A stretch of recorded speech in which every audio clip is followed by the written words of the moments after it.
Au pied du Palatin, les habitants construisent quelques siècles plus tard un forum, un lieu consacré aux activités politiques, judiciaires et économiques. Les Romains s'inspirent de la Grèce.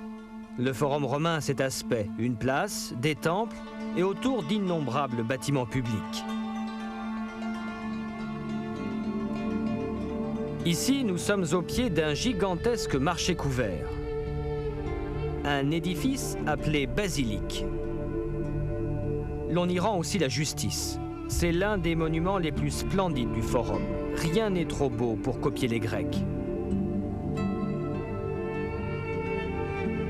Les Romains se mettent à faire venir à Rome des architectes grecs, des ouvriers grecs, des techniciens grecs. Ils importent des marbres grecs et ils se construisent des bâtiments qui doivent rivaliser avec les plus beaux bâtiments du monde grec. Voici l'intérieur reconstitué de la basilique.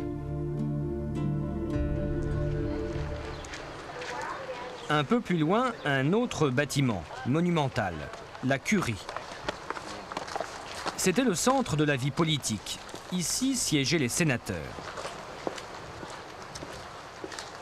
Les sièges de ces sénateurs se trouvaient ici, sur ces 3 degrés. Alors là, il faut imaginer tous leurs sièges, n'est-ce pas, juxtaposés. Et la séance était présidée par un sénateur dont le siège se trouvait à cet endroit. Pendant 5 siècles, Rome vit sous le régime de la République. Une république qui, à la fin de son existence, connaît des mœurs politiques particulièrement violentes. Menaces, conspirations, meurtres. Ces hommes ne lésinent pas sur les moyens pour s'accaparer le pouvoir. La démocratie romaine est rarement une démocratie apaisée. Il faut imaginer ici les hommes politiques les plus connus descendant sur le forum avec leurs escortes. Et souvent, ces escortes se menaçaient et même quelquefois s'affrontaient à l'endroit où nous nous trouvons, c'est-à-dire devant les rostes, devant la tribune aux harangues. Il arrivait à des hommes politiques de parler ici sur la tribune avec devant eux l'escorte de leurs adversaires montrant les armes qu'elles possédaient, montrant ostensiblement ces armes et montrant qu'elle pouvait s'en servir. Le forum, c'est aussi le lieu où défilait l'armée.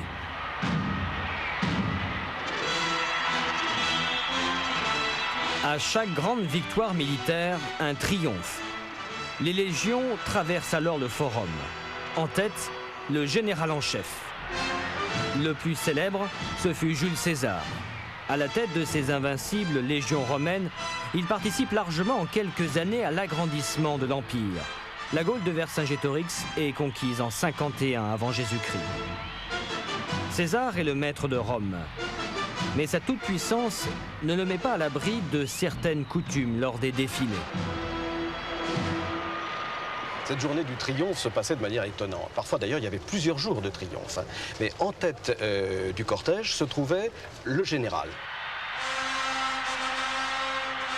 Le général sur un char, le général grimé en Jupiter. Derrière lui, ses soldats. Alors ces soldats, c'était le moment où ils avaient le droit de se moquer de lui, de lui dire tout ce qu'ils pensaient de lui. L'une des victimes de cette coutume, ça a été César. Les soldats avaient composé de petits poèmes et les plus célèbres étaient ceux-ci. C'était des poèmes extrêmement courts, des épigrammes.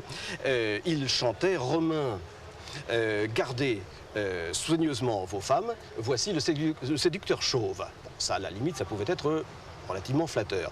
Mais il criait aussi « Attention, Romains, voici l'homme de toutes les femmes et la femme de tous les hommes ». Et nous savons très bien que César n'a pas du tout, mais pas du tout, apprécié ces colibés. Mais il ne pouvait rien faire. Il ne pouvait rien faire, c'est le moment vraiment où les soldats peuvent parler librement à leur général et de leur général.